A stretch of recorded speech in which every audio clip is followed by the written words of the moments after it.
আসসালামু আলাইকুম। কেমন আছেন সবাই? আশা করি যে যেখান থেকে দেখছেন আল্লাহর রহমতে ভালো আছেন। আমরা তো আলহামদুলিল্লাহ ভালো আছি। এই তো আরেকটা ব্লগ নিয়ে চলে আসলাম সকাল সকাল। সকাল সকালটা ভালো লাগে, অনেক ফুল ফুটে থাকে তো সকালটা অনেক সুন্দর যায়। আমার ফুলের প্রতি একটা নেশা অনেকটা, তো ভালো লাগে ওদেরকে দেখলে। সকাল সকাল ঘুম থেকে উঠে আগে এদিকে চলে আসি দেখার জন্য।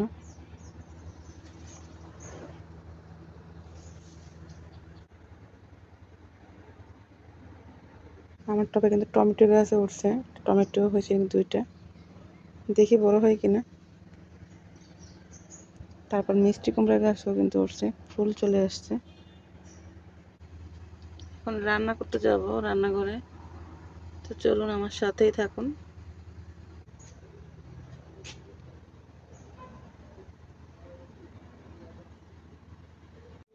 তো চলে আসলাম নাস্তা খাওয়ার পরে। আজকে রান্না করবো ইলিশ পোলাও, আর এটা দেশ থেকে আনা ইলিশ মাছ 1 কেজি প্লাস, এটা 1 কেজি 200 গ্রাম হবে।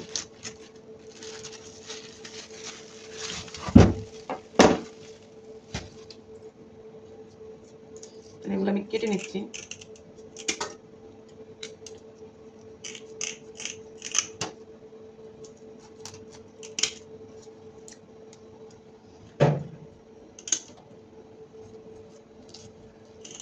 একদম ঘরোয়া উপায়ে অল্প মশলাতেই আমি রান্না করবো এই রান্নাটা।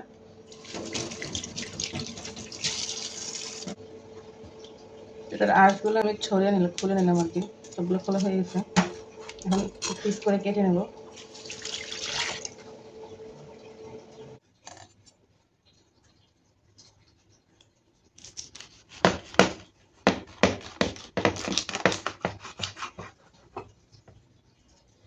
যেহেতু একটু শক্ত আছে মাছটা, এখন কাটতে সুবিধা হবে, না হলে কিন্তু নরম হয়ে গেলে কাটতে ভালো লাগবে না, পিসগুলো উল্টা পাল্টা হয়ে যায় তখন।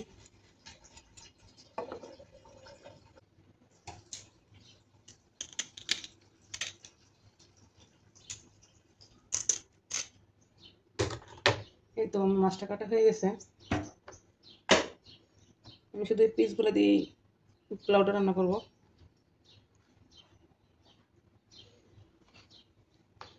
এখানে 8 পিস হয়েছে, 8 পিস দিয়ে রান্না করব।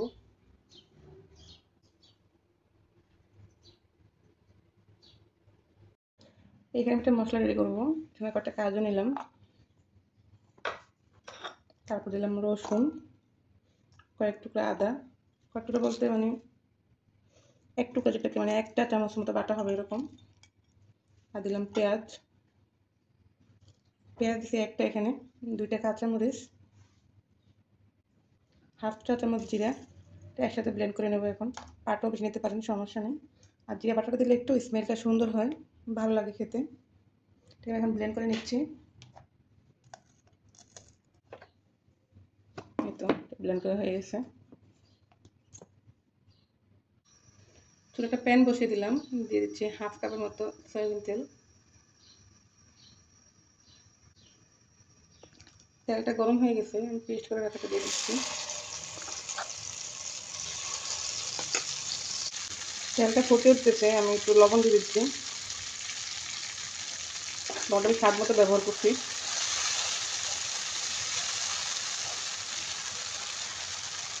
ব্লেন্ডারের জারটা ধুয়ে পানি দিয়ে দিচ্ছি, এটা লেগে যাচ্ছে যেহেতু একটু ঘন পাক গ্রেভিটা, সেই জন্য। এখন দিয়ে দিচ্ছি হাফ চা চামচের মতো লাল মরিচের গুঁড়া, একটা হালকা সুন্দর হওয়ার জন্য। এখন এটাকে আমি ভালো করে কষিয়ে নেব, একটু সময় নিয়ে কষাতে হবে যেন মশলার কাঁচা গন্ধটা না থাকে। আমি এই পর্যায়ে দিয়ে দিচ্ছি 2 টেবিল চামচ টক দই।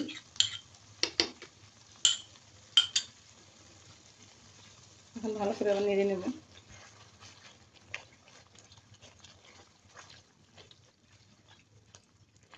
আর একটু সময় নিয়ে কষাতে হবে।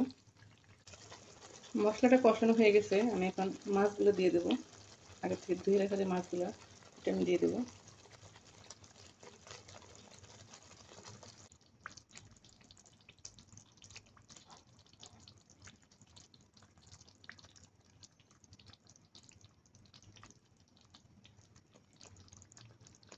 আমি সবগুলো মাছ দিয়ে দিছি। এখন ঢাকনাতে ঢেকে 5 মিনিট মতো রান্না করব, তারপর আবার উল্টে দেবো আর কি।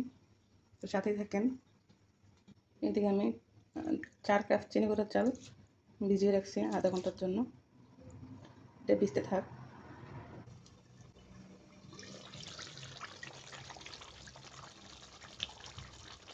একটু ঘুরিয়ে ঘুরিয়ে নেড়ে দেবো, তাহলে কিন্তু আলতো হাতে নাড়তে হবে, না হলে এটা ভেঙে যাওয়ার সম্ভাবনা থাকে। যেটা নরম মাছটা। আমি এটাকে একটু উল্টিয়ে দেওয়ার চেষ্টা করতেছি, আমারও ভয় লাগতেছে।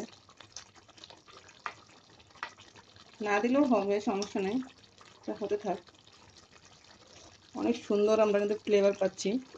আপনারা ট্রাই করে দেখবেন, তখন আপনারাও এনজয় করতে পারবেন।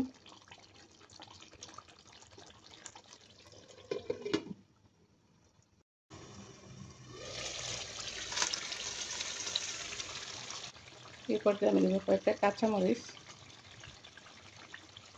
আর কিছু পেঁয়াজ বেরেস্তা, ফ্লেভারটা সুন্দর আসার জন্য। চুলাটা অফ করে দেবো। মাছ রান্না হয়ে গেছে, এবার আমি পোলাওটা রান্না করবো। এখানে আমি পোলাওটা রান্না করবো।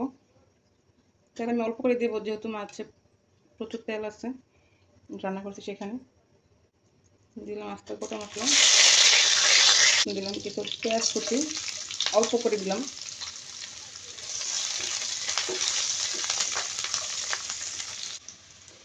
পেঁয়াজটা আমি কালার করবো না, যাতে একটু নরম করে নেবো আর কি।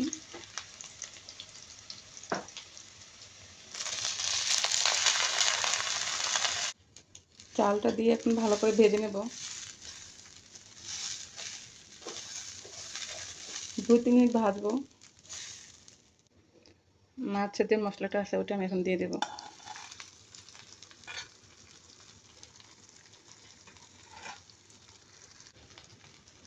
এবার একটু ভেজে নেব মশলাটা দিয়ে।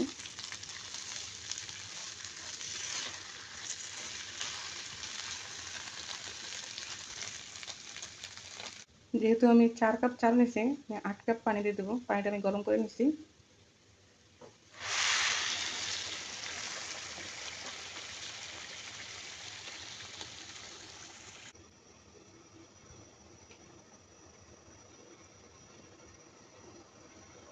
ভালো করে নেড়ে চেড়ে দিলাম। দিয়ে দিলাম স্বাদ মতো লবণ। আমি এটাকে ঢেকে রান্না করব। 10 মিনিট পরে আবার ঢাকনাটা খুলবো। 10 মিনিট পরে আমি ঢাকনাটা তুলে নিচ্ছি। চালটা কিন্তু অলমোস্ট ডান, একদম ভালো করে সিদ্ধ হয়ে গেছে। এখন দমে রেখে দিলেই বাকিটা কিন্তু হয়ে যাবে। তাই আমি উপর দিয়ে ইলিশ মাছটা এখন দিয়ে দেবো, মাঝখানে দিচ্ছি না, যেহেতু মাছটা অনেক সফট, ভেঙে গেলে আর ভালো লাগবে না। সবগুলো মাছ আমি উপরে বিছিয়ে দিলাম।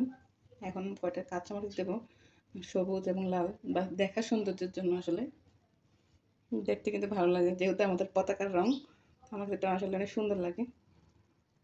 এখন দিয়ে দেবো উপরে কিছু পেঁয়াজ বেরেস্তা। সব কিছু মিলে কিন্তু অসম্ভব রকম লোভনীয় লাগতেছে। আশা করি আলহামদুলিল্লাহ খেতে ভালোই লাগবে। আপনারা ট্রাই করে দেখবেন। এখন ঢাকনা দিয়ে ঢেকে দিচ্ছি।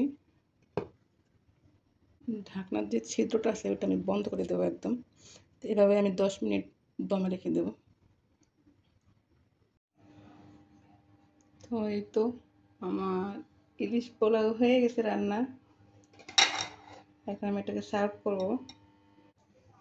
আমার পাশে একটা আপু আছে, আমাদের দেশীয় আপু। তো ওনারা হাজব্যান্ড ওয়াইফ দুইজন, ওনাকে একটু দেবো। আমার জন্য বেরিয়ে নিচ্ছি এখন। তো সবাই ভালো থাকবেন, সবার সুস্বাস্থ্য কামনা করে আজকের মতো এ পর্যন্তই। আসসালামু আলাইকুম, আল্লাহ হাফেজ।